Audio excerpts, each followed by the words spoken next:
Welcome to Through the Bible with Les Feldick, a 30-minute walk through the Scriptures teaching in-depth Bible truths that change people's lives. Now, here's your host, Les Feldick. Okay, it's good to see everybody in again, and for those of you joining us on television, we always like to remind folks, because every day we get calls and letters that they just found us for the first time. So those of you who have been watching us for ever so long, remember that we still have folks who know none of these things as I announce them. That is that we're an informal Bible study. We have no denominational axe to grind. We're not going to attack anybody, but we just hopefully will help people to see what the book says. And I think it's accomplishing its purpose, because I had someone call just this morning that that's what they appreciate. You aren't sowing your own opinionated ideas. You're just simply showing us what the Word of God says. And that's my whole concept of teaching, is to make it so clear that there's no real room for argument. And again, we thank you for your financial help. We're not underwritten by anyone, remember. We don't have a big, large group of people underwriting us. We are just totally dependent on what comes in the mail. And it's amazing how God always supplies just what we need.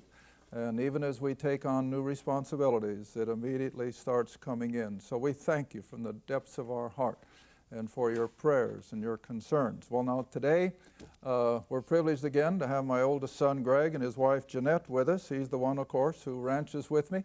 And he talks, and she does. Both of them now are pretty active in the office and talk to a lot of you folks out there in television, on the phone. And so we just wanted you to get a little glimpse of who you're talking to when you call in. And he says, I always hear him say, this is Les's son. And Jeanette, his wife, of course, has become totally involved out in the office as well. And so we're proud of the kids. They're all part and parcel of the ministry. And we show Irish. Did they get you last program? I don't know. Okay.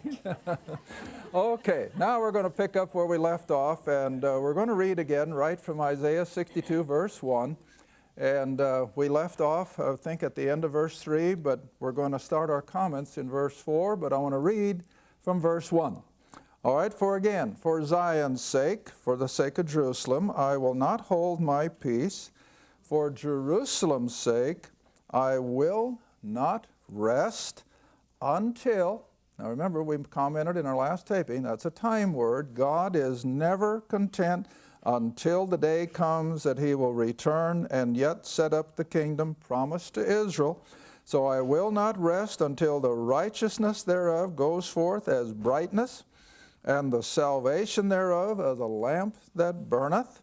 And the Gentiles shall see thy righteousness. And you remember in the last program we pointed it out, how that when the Jew is under the influence of the new covenant, nobody will have to ask, is that a believing Jew?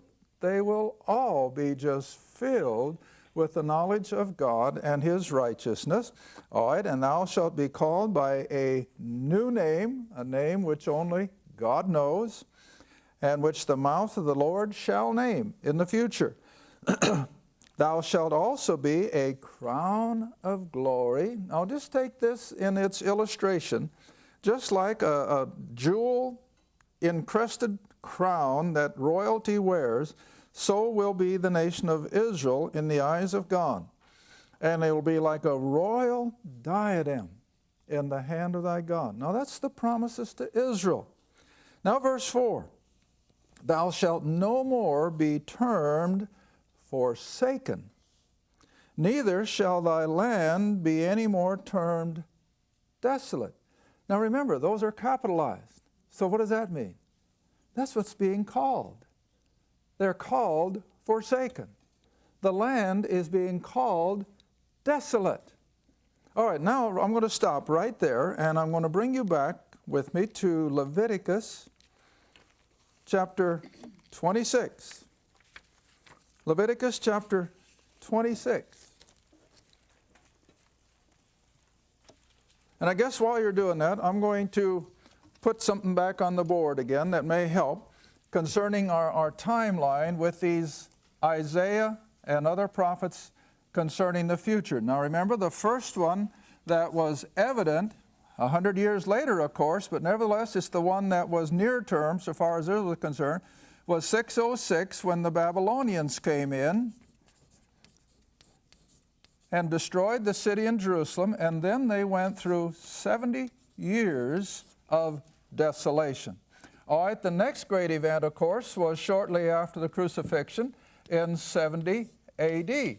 And much the same thing happened here with the Romans as happened back here with the Babylonians. And so now the Romans destroy the city, destroy the temple, and the Jew was again uprooted out of the land. Only instead back here it was for 70 years. For here now it has been 1900 plus, or I suppose I should say 1800 plus. That might be a little more accurate.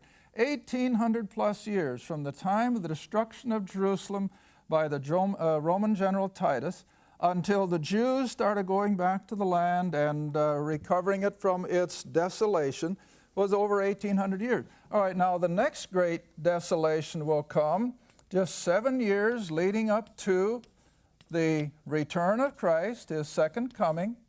And this 7 years is also going to be a time of tremendous wrath, not desolation per se like you have here and here, but it's going to be the outpouring of God's wrath and judgment and the return of Christ, and then finally the glorious King and his kingdom, and then all these good things will finally become a reality. So maybe that will help.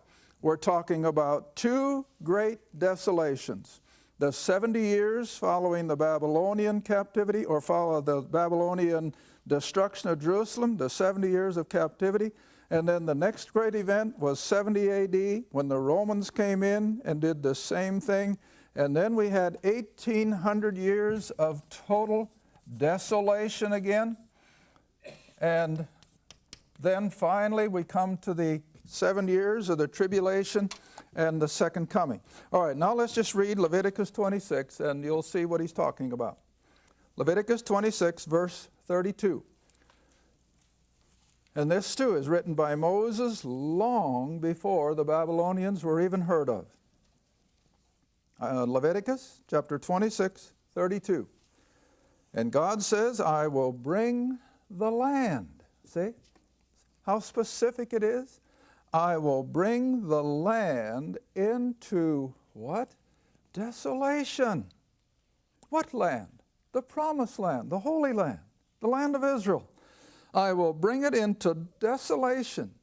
It will be so desolate that your enemies which dwell therein, the few survivors that stick around, the Arabs in particular, the Bedouins and so forth, and they would look around them and just marvel at the desolation, how that nothing grows, nothing prospers.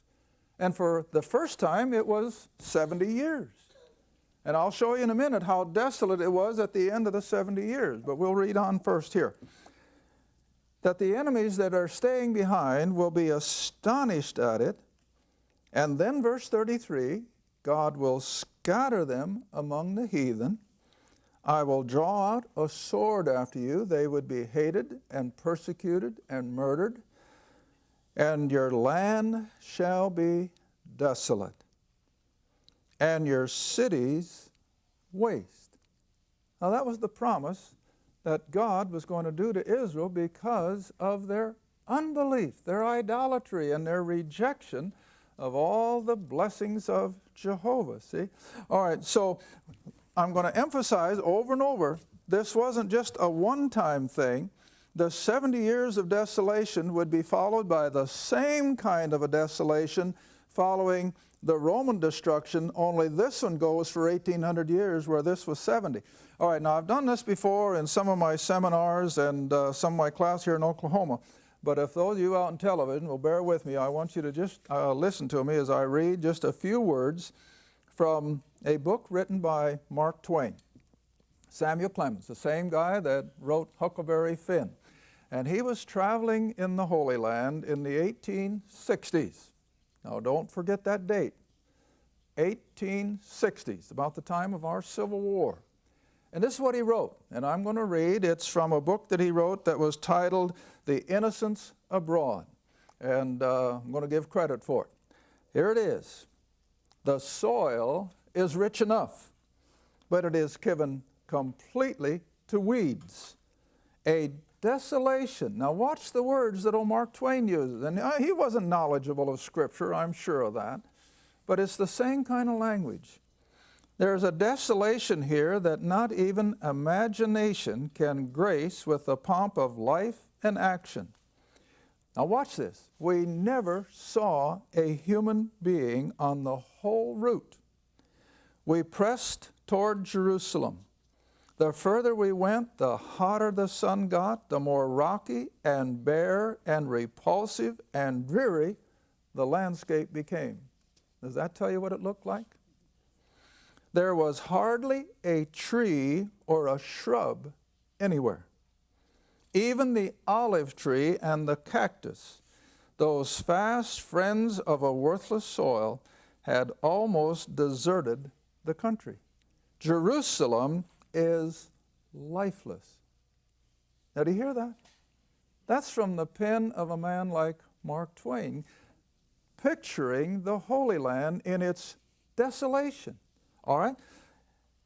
It is a heartbroken land. Palestine sits in sackcloth and ashes. Over it broods the spell of a curse that has withered its field and fettered its energies. It is desolate and unlovely, and can the curse of a deity beautify a land? Palestine, or what we call the Holy Land, is no more of this workaday world.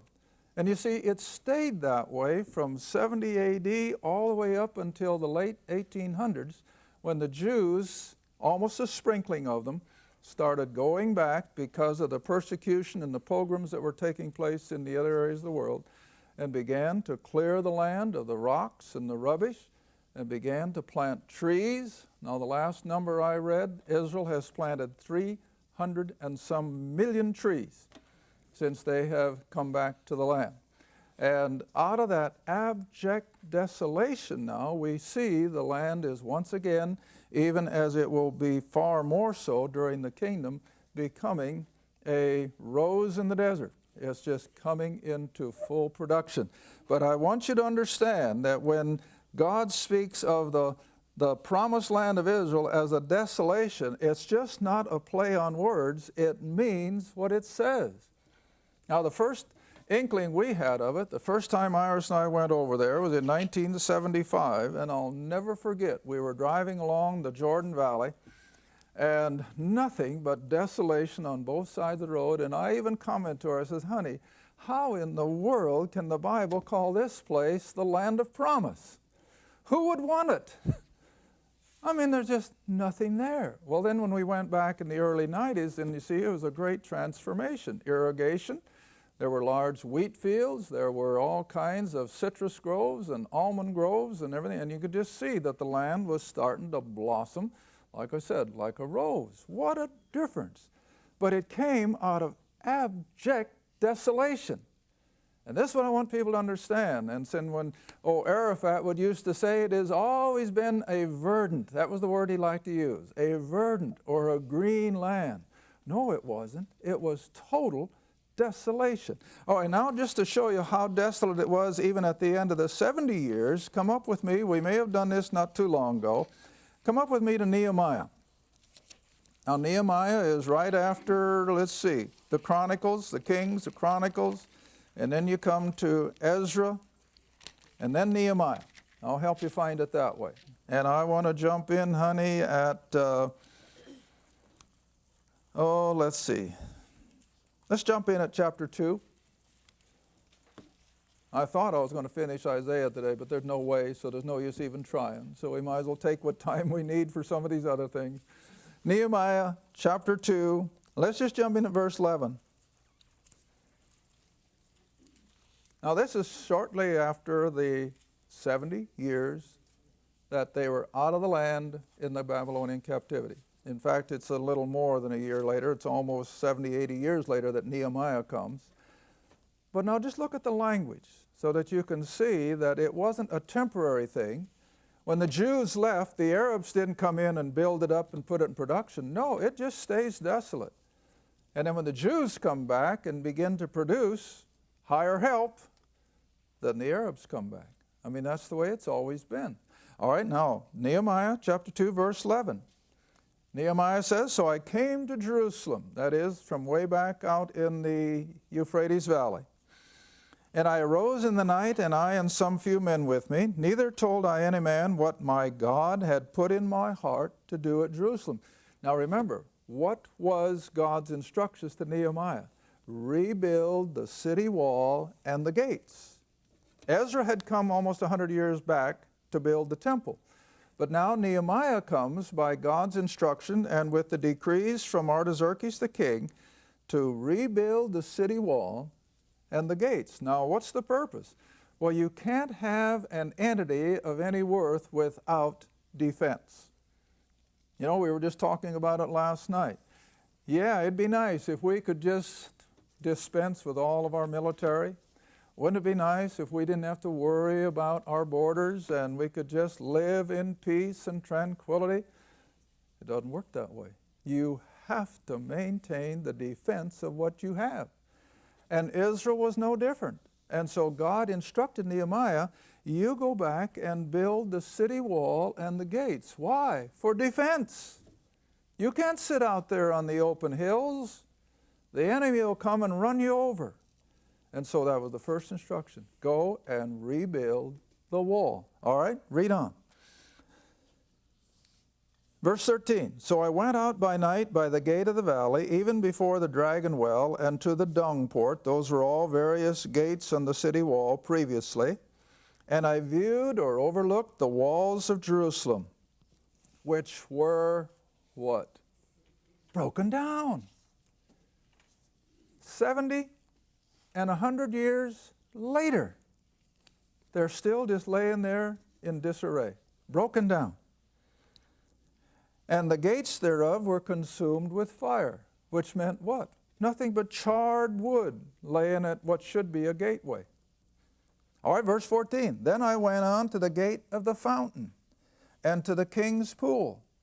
But there was no place for the beast that was under me." He was probably riding on a donkey. There wasn't any place for the beast to pass. In other words, if there was a pool of water or a creek or something, the beast had no bridge to cross it. All right, then verse 15. "Then I went up in the night by the brook and viewed the wall and turned back and entered by the gate of the valley and then returned." Verse 16. "The rulers knew not whither I went or what I did, neither had I as yet told it to the Jews or the priests," who remember now have been there for about almost 100 years, building and rebuilding the temple, "nor did the nobles or the rulers, did they know anything that he had been out surveying what needed to be done." All right, now verse 17. Now I'm doing all this so that you get a vivid picture of how desolate Jerusalem was, even though they've been there 100 years working on the temple. But so far as the secular end of the city, it was a shambles. Okay, verse 17. "Then I said unto them, You see the distress that we are in, how Jerusalem lieth," what? Waste. Waste. It wasn't a thriving city, and it lieth waste. "The gates are burned with fire. Come, let us build up the wall of Jerusalem, that we be no more a" what? "A reproach." What does that mean? Why, you don't even have a wall to defend your cities. You can't sleep at night. Your enemies can just walk in and take you over. That's a reproach. Well, now listen, it means the same thing today. You cannot be a pacifist and survive, because it's just normal human behavior to take what the next man has if it's better than your own. And it works with nations as it does with individuals. That's why we have to have law and order. That's why we have to have a defense system. You cannot be a pacifist in this world under the curse. It won't work. All right, now read on. Verse 18, "So I told them of the hand of my God who was good upon me, as also the king's words that he had spoken." Now, we didn't take the time to read the earlier verses, but what did King Artaxerxes tell him? When Nehemiah said, I want to go back and rebuild the city wall, Artaxerxes the king says, make out a list of requirements. Tell us what you need, and we'll supply. And so this is what Nehemiah is going on. All right? So he says, I told him of the king's words that he had spoken. And so the Jews now that he's addressing said, what? Let's build. Let's get with it. See? So they strengthened their hands for this good work. Now verse 19. But when Sanballat, the Horonite, and Tobiah, the servant, and the Ammonite. Now what's an Ammonite? Well, he's an Arab. And then read on. And Geshem, the Arabian. So what have you got? The opposition again from the Arab world, just like it is today. And this is back here in about 450 BC. All right? And so Tobiah the servant, the Ammonite, and Geshem the Arabian heard it. They what? They laughed us to scorn. They despised us, and they said, what is this that you're trying to do? Are you going to rebel against the king? Poor people didn't know that the king was the one that was sponsoring it. See? But see, attitudes haven't changed one iota. Verse 20, then I answered and said unto them, the God of heaven, he will prosper us. Therefore we, his servants, will arise and build. Now take note of the last part. In which you, now who is he talking to? The Arabians. In which you have no portion, nor right, nor memorial in Jerusalem. Now isn't that plain? There isn't an Arab on this earth that has any claim to 1 square foot of Jerusalem. It's the promised land, and it was promised to God's covenant people, Israel. All right, now we've got the same scenario coming back today. They've been in desolation for over 1,800 years, and I say 1,800 because you see 70 AD is almost the end of the first century, and it wasn't until the late 1800s or about 1900 that the Jews started sprinkling back into what we call Palestine or the area of Israel. And now since 1900, yes, they've been clearing the land, they've been increasing the irrigation, it's blooming like a rose in the desert, and Israel has come as far as she has come by God's grace and getting ready. And that's what I want folks to see. Everything that you're seeing in the Middle East, whether it's Israel or the Arab world or the oil or whatever else, it's all getting ready for the end time events that are staring us in the face. Okay, now let's see. I think that's enough for that for the time being. And we'll go back up again to Isaiah chapter 62, where again, remember, the Lord has promised now that they will no longer be called forsaken because he will have returned. He will now be their king. He's bringing in this glorious kingdom. They will no longer be called desolate because now the land is going to flow literally with milk and honey as the expression. And I think I've explained it before. You know what it means to flow with milk and honey? It doesn't mean that milk is going to come down the rivers. Honey isn't going to come down off the mountains. So where does the term come from? Well, everything that an environment needs to supply an abundance of milk and an abundance of honey means you have to have what? You have to have grass and water for the cows to produce the milk. And if you're going to have an abundance of honey, you have to have an abundance of what? Blossoms, fruit blossoms, flower blossoms. And so the two concepts together means the land is just going to be productive beyond comprehension. It's going to be literally flowing with milk and honey. But not sticky honey as such, but all the flowering trees and flowers and so forth. Not necessarily white milk coming down the river, but all the abundance of what it will take to produce it. And that's Israel's future. It's coming. All right, only got a couple, 3 minutes left. So it'll no longer be called desolate, but flip side. Now we're going to make a series of programs someday on all the buts in Scripture. And You know, it's amazing how the Lord intervenes. I've been kind of dreading looking up all of the buts in Scripture, the B-U-Ts. And you know what came in the mail the other day? A guy did it for me. He sent a sheaf that thick with all the buts from Genesis to Revelation. So all I'm going to have to do is just go through and pick out the ones that I can put on the program. And I just said, thank you, Lord. He probably saved me about 10 hours of intense study trying to find them all. I'll show them to you when we get home, John. Okay, but here we go. It will be called Hephzibah, which means the one in whom is my delight. It's actually the queen's name of Hezekiah. And Hezekiah termed her the one in whom I delight. Well, that's what God is going to use to call Israel. And the land will not be called desolate, but what? Beulah, to whom God is married once again. That's what the term means. For the Lord delighteth in thee, like Hezekiah did in his wife, and thy land shall be, future, what? Married.